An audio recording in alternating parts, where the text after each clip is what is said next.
प्रिय दोस्तों, भारतवर्ष में आप सभी का स्वागत है।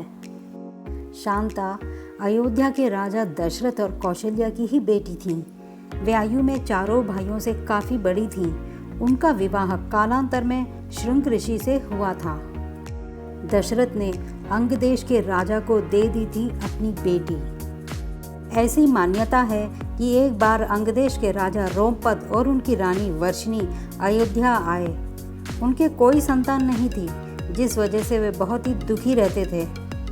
बातचीत के दौरान राजा दशरथ को यह बात पता चली तो उन्होंने कहा, मैं अपनी बेटी शांता को संतान के रूप में दूंगा। रोमपद और वर्षिणी बहुत खुश हुए। उन्हें शांता के रूप में संतान मिल गई।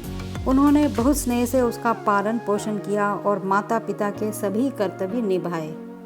आगे चलकर राजा रोमपद ने अपनी पुत्री शांता का विवाह ऋषि श्रृंग से करवाया और वे सुखपूर्वक रहने लगे। जब सभी देवता एक साथ भगवान विष्णु के पास रावण के बढ़ते उद्दंड की शिकायत लेकर गए तो विष्णु ने कहा कि अब वे रावण के वध के लिए धरती पर अवतार लेंगे। उधर अयोध्या के राजा इस बात से चिंतित थे कि क्या उनका वंश आगे नहीं बढ़ेगा, क्या अयोध्या को उसका उत्तराधिकारी नहीं मिलेगा।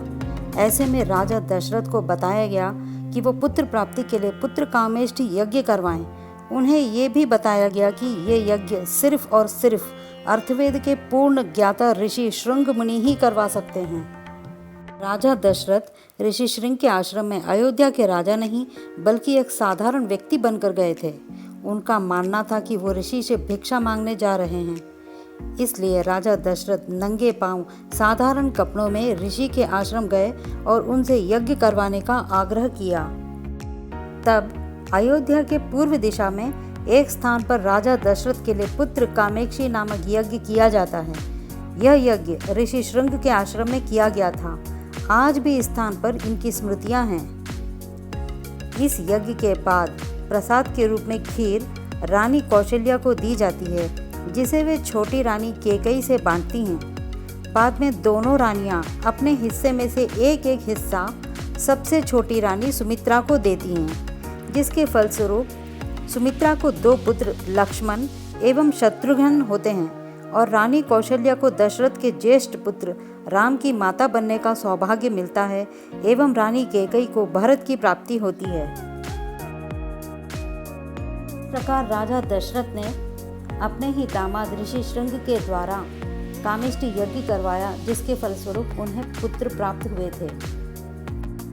इस प्रकार शांता के त्याग के बाद राजा दशरथ को 4 पुत्र प्राप्त होते हैं। पुत्री वियोग के कारण रानी कौशल्या एवं राजा दशरथ के मध्य मतभेद उत्पन्न हो जाता है। शांता के बारे में चारों राजकुमारों को कुछ ज्ञात नहीं होता, लेकिन समय के साथ वे माता कौशल्या के दुख को महसूस करने लगते हैं। तब राम कौशल्या से प्रश्न करते हैं। तब राम को अपनी ज्येष्ठ बहन शांता के बारे में पता चलता है और वे अपनी माँ को बहन शांता से मिलवाते हैं। इस प्रकार राम अपने माता पिता के बीच के मतभेद को दूर करते हैं। देवी शांता के बारे में वाल्मीकि रामायण में कोई उल्लेख नहीं मिलता, लेकिन दक्षिण के पुराणों में स्पष्ट रूप से शांता के चरित्र का वर्णन किया गया है। जब चारों भाई अपनी बहन शांता से मिलते हैं तो वे अपने भाइयों से अपने त्याग का फल मांगती हैं और उनसे सदैव साथ रहने का वचन लेती हैं। भाई अपनी बहन के त्याग को व्यर्थ नहीं जाने देते और जीवन भर एक दूसरे की परछाई बनकर रहते हैं। रामायण एक ऐसा ग्रंथ है जिसमें सभी रिश्तों की गहराई, मर्यादा एवं सबसे अधिक वचन पालन का महत्व बताया है। इस प्रकार रामायण से जुड़ी कहानियाँ हमें उचित मार्गदर्शन करती हैं, हमें रिश्तों की मर्यादा का भान कराती हैं। ये कहानियाँ आज के समय में संस्कारों का महत्व बताती हैं एवं व्यक्तित्व विकास में सहायक होती हैं। दोस्तों, यदि यह पौराणिक कथा आपको अच्छी लगी हो तो इसे लाइक एवं शेयर अवश्य करें और हमारे चैनल को सब्सक्राइब भी करें। धन्यवाद।